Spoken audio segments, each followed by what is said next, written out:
1031 endosulfan ദുരിതബാധിതരെ തിരിച്ചെടുക്കണം എന്നാവശ്യപ്പെട്ടുകൊണ്ട് വർഷങ്ങളായി സമരത്തിലാണ്.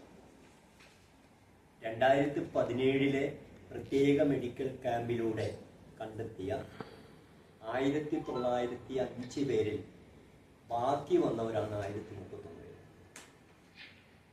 2017 നടന്ന ക്യാമ്പിൽ കണ്ടെത്തി 1905 പേർ പട്ടികയിൽപ്പെട്ടിട്ടുണ്ട് എന്ന് പറയുന്നത് അന്നത്തെ ഇതിന്റെ ഉത്തരവാദിത്വമുള്ള ഡെപ്യൂട്ടി കളക്ടർ ബിജുവായി. എന്നാൽ പിന്നീട് സെല്യോഗത്തിൽ അവതരിപ്പിക്കാൻ എത്തിയപ്പോൾ അത് 287 ചുരുങ്ങുകയായി. 1905 എന്ന് അന്ന് ഈ ഡെപ്യൂട്ടി കളക്ടർ പറയുമ്പോൾ നമുക്കൊരു സംശയം ഉണ്ടായിരുന്നു. കാരണം 2013 നടന്ന മെഡിക്കൽ ക്യാമ്പിലൂടെ കണ്ടെത്തിയത് കേവലം 348 പേരായിരുന്നു. അന്ന് 10,000-ത്തിലധികം രോഗികൾ ക്യാമ്പിൽ പങ്കെടുത്തു. ഞാൻ എല്ലാ ക്യാമ്പിലും പോയതാണ്. അതിനകത്ത് 3,000-ത്തിലധികം കുട്ടികളായിരുന്നു.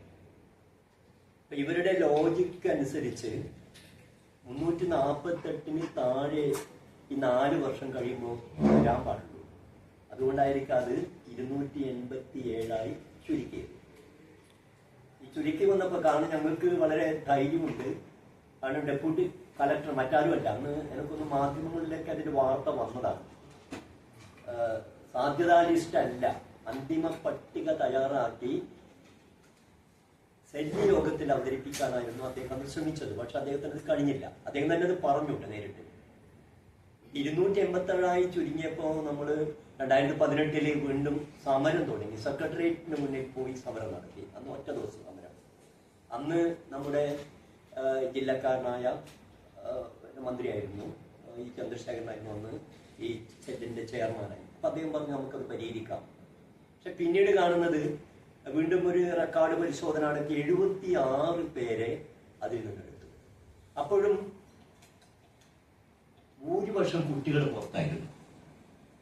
ഈ കുട്ടികൾ പുറത്തായി എന്ന് പറയാൻ കാരണം ഈ 1905 ലിസ്റ്റ് ഞങ്ങളുടെ കൈവശം.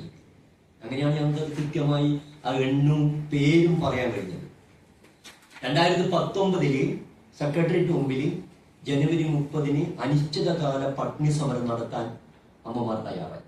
ഇതേ തുടർന്നാണ് മുഖ്യമന്ത്രിയുമായി നേരിട്ട് നടന്ന ചർച്ചയിൽ 18 വയസ്സിൽ താഴെയുള്ള കുട്ടികളെ എത്രയും പെട്ടെന്ന് എടുക്കുന്നു, ബാക്കിയുള്ളവരുടെ റെക്കോർഡ് പരിശോധിച്ച് അവരെ ചേർക്കുമെന്ന് പറഞ്ഞു ഉറപ്പ് നൽകി. ഇതനുസരിച്ച് 18 വയസ്സിൽ താഴെയുള്ള 511 കുട്ടികളെ പട്ടികയിൽ ഉൾപ്പെടുത്തി. അവർക്ക് ആനുകൂല്യം കൊടുക്കാനൊക്കെ പിന്നീട് സമരം ചെയ്യേണ്ടി വന്നിട്ടുണ്ട്. എങ്കിൽ പോലും 511 കുട്ടികളെ ഇതിൽപ്പെടുത്തി. അപ്പം 1905 നിന്ന് ആദ്യം 287, പിന്നീട് 76, അത് കഴിഞ്ഞ് 511. ബാക്കി വന്ന 1031 പേരുടെ കാര്യത്തിൽ പലതവണ നിവേദനങ്ങൾ നൽകി പലരുമായി സംസാരിച്ചു.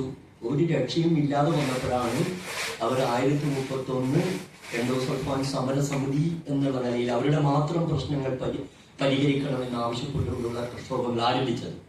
നിരവധിയായ സമരങ്ങൾ നടന്നു. അവസാനം കാഞ്ഞങ്ങാട് മിനി സ്റ്റേഷന് മുന്നിൽ 4 മാസത്തിലധികം നീണ്ടുനിന്ന സമരം. ഈ ഘട്ടത്തിലാണ് നമ്മുടെ MLA-മാർ ഈ ചന്ദ്രശേഖരൻ മുൻകൈയെടുത്ത് മുഖ്യമന്ത്രിയെ കാണാനുള്ള അവസരം ഉണ്ടാക്കി. 5 MLA-മാരും സംസാരിച്ചു. അങ്ങനെ 1031 പേരെ ഇതിൽ പെടുത്താമെന്നുള്ള ഒരു ഉറപ്പങ്ങ് നൽകി. അതിന്റെ അടിസ്ഥാനത്തിൽ കാഞ്ഞങ്ങാട് നടന്നിരുന്ന സമരം പിൻവലിക്കുകയും ചെയ്തു. പിന്നീട് ഞങ്ങൾ കാണുന്നത് 2024 ജൂലൈ 10 നടന്ന നിയമസഭാ സമ്മേളനത്തിൽ മുഖ്യമന്ത്രി ഇങ്ങനെ പ്രഖ്യാപിക്കുകയുണ്ടായി: 1031 എൻഡോസൾഫാൻ ദുരിതബാധിതർക്ക് കാസർഗോഡ് പാക്കേജിൽ ഉൾപ്പെടുത്തി സഹായം അനുവദിക്കും എന്നതായിരുന്നു പ്രഖ്യാപനം. അതിന്റെ വോയിസ് ഞങ്ങളുടെ കയ്യിലുണ്ട്. മുഖ്യമന്ത്രി പറഞ്ഞ കണ്ടന്റ് കേട്ടിരിക്കാമെന്ന് തോന്നുന്നു. അതനുസരിച്ച് ഞങ്ങൾ ജില്ലാ കളക്ടറുമായിട്ട് ബന്ധപ്പെട്ടു. അപ്പോൾ ഞങ്ങൾ പോയപ്പോൾ ആദ്യം അവിടുത്തെ ഡെപ്യൂട്ടി കളക്ടർ, ജില്ലാ കളക്ടർ എന്ന് പറഞ്ഞാൽ എല്ലായ്പ്പോഴും സെല്ലിന്റെ ഉത്തരവാദിത്വം ഉണ്ടാവുന്നത് അതിന്റെ ഡെപ്യൂട്ടി കളക്ടർക്കാണ്. അപ്പൊ അദ്ദേഹം ഞങ്ങൾ പോയി സംസാരിച്ചു, പറഞ്ഞു മരുന്ന് തരാമെന്ന് പറഞ്ഞു, ചികിത്സ തരാമെന്ന് പറഞ്ഞു. ഓക്കെ, നമുക്ക് ചികിത്സ മതി എന്ന് പറഞ്ഞപ്പോൾ ഞങ്ങളോട് പറയാണ് നിങ്ങൾ ഈ ലിസ്റ്റ് തയ്യാറാക്കണം, ആർക്കൊക്കെ ചികിത്സ കൊടുക്കണം. അതുകൊണ്ട് പരിപാടി ആലോചിച്ചു. കാരണം നിങ്ങൾ ഇങ്ങനെ പറഞ്ഞു 1031 എൻഡോസൾഫാൻ ദുരിതബാധിതർക്ക് ചികിത്സ നൽകും, നിങ്ങൾ ആവശ്യമുള്ളവർ വന്ന് ചികിത്സ വാങ്ങട്ടെ. കാരണം അത് പറയാൻ കാരണം ഈ കാസർഗോഡ് പാക്കേജിൽ ഉൾപ്പെടുത്തി സഹായം അനുവദിക്കും എന്ന് മാത്രമേ പറഞ്ഞിട്ടുള്ളൂ എന്നാണ് പറഞ്ഞത്. അപ്പൊ ഏത് സഹായം എന്ന് പറഞ്ഞിട്ടില്ല. എങ്കിലും ആദ്യത്തെ സഹായം എന്നുള്ള നിലയിൽ ഏറ്റവും അടിയന്തരമായ ആവശ്യമുള്ള നിലയിൽ ചികിത്സ ആവട്ടെ എന്ന് ഞങ്ങൾ പറഞ്ഞു. പക്ഷെ അദ്ദേഹം അതിന് അപ്പൊ ഞങ്ങൾ പറഞ്ഞു വഴിയെ പോകുന്ന ആളുകളെ വിളിച്ച് ഇത് എൻഡോസൾഫാനാണെന്ന് ഞങ്ങൾക്ക് പറയാൻ പറ്റുമോ? നിങ്ങൾ കൃത്യമായി അതിന്റെ ഒരു സംഖ്യയുണ്ട്. മുഖ്യമന്ത്രി നിയമസഭയിൽ പറഞ്ഞത് 1031 എൻഡോസൾഫാൻ ദുരിതബാധിതർ അങ്ങനെയാ പറഞ്ഞത്, അല്ലാതെ രോഗികൾ എന്നുള്ള അർത്ഥത്തിലല്ല. അപ്പൊ അവർക്ക് ചികിത്സ കൊടുക്കാൻ അത് പറ്റില്ല എന്ന് പറഞ്ഞു. അങ്ങനെ ഞങ്ങൾ പിരിഞ്ഞു. അതിന്റെ ഇടയിൽ വീണ്ടും മുഖ്യമന്ത്രിയെ കാണുന്നുണ്ട്, ഈ ചന്ദ്രശേഖരന്റെ ഒപ്പം പോയിക്കൊണ്ട് കാണുന്നുണ്ട്. അപ്പം മുഖ്യമന്ത്രി ചോദിച്ചത് അത് പരിഹരിക്കപ്പെട്ടിട്ടില്ലേ, അത് ശരിയാക്കാം എന്നുള്ള നിലയിലാണ്. പിന്നീട് മാസങ്ങൾ കഴിഞ്ഞു. ഇപ്പം 2024 ജൂലൈ 10 നടന്ന നിയമസഭാ സമ്മേളനം കഴിഞ്ഞ് 1.5 വർഷം ആവുന്നുണ്ട്. ഈ സമയം ആവുമ്പോഴും പലരും മരിച്ചുണ്ട് ഇതിനകത്തുനിന്ന്. അപ്പം ചികിത്സ പോലും കൊടുക്കാത്തൊരു അന്തരീക്ഷത്തിലാണ് ഇനി എന്താണ് ചെയ്യേണ്ടത് എന്നുള്ള ഇത് വന്നപ്പോഴാണ് ഈ കഴിഞ്ഞ 2 ആഴ്ച മുമ്പ് നമ്മുടെ അമ്മമാര് കലക്ടറേറ്റിൽ പോയി ഈ ആവശ്യവുമായി ബന്ധപ്പെട്ടുകൊണ്ട് കലക്ടർക്ക് നിവേദനം കൊടുക്കുന്നത്. അപ്പൊ അദ്ദേഹം പറഞ്ഞു അങ്ങനെ ഒരു ഇതേ വന്നിട്ടില്ല, ഞങ്ങൾക്ക് അതിനെക്കുറിച്ച് അറിയില്ല എന്നൊക്കെയായിരുന്നു പറഞ്ഞെന്നാ മനസ്സിലാക്കാൻ കഴിഞ്ഞത്. പക്ഷെ നിയമസഭയിൽ മുഖ്യമന്ത്രി പറഞ്ഞു നിയമസഭാ രേഖകളിൽ അത് വന്നു, എന്നിട്ട് ഞങ്ങൾക്ക് അറിയുന്നില്ല, ഈ 1.5 വർഷത്തിനിടയിൽ ഞങ്ങൾക്കൊന്നും അറിയുന്നില്ല എന്ന് പറയുമ്പോൾ എന്താണ് ഇവർ ഉദ്ദേശിക്കുന്നത് മനസ്സിലാവുന്നില്ല. അങ്ങനെയാണ് ഒരു ദിവസം അമ്മമാരും മക്കളും കൂടി കലക്ടറേറ്റിൽ പോയപ്പം അദ്ദേഹം അന്നും പറയുന്നത് അങ്ങനെയാണ്. പക്ഷെ അടിയന്തരമായ മന്ത്രിസഭാ യോഗത്തിൽ ഈ ഒരു തീരുമാനമെടുത്തു, 1031 എൻഡോസൾഫാൻ ദുരിതബാധിതരെ സഹായിക്കും. പക്ഷെ അതിനകത്ത് ഒരു ഇടയിലൂടെ ഒരു വരി ചേർത്തു. അതെന്താണ്? അർഹതപ്പെട്ടവർക്ക്. കാരണം അത് കളക്ടർക്കാണ് അതിന്റെ അധികാരം നൽകിയിരിക്കുന്നത്.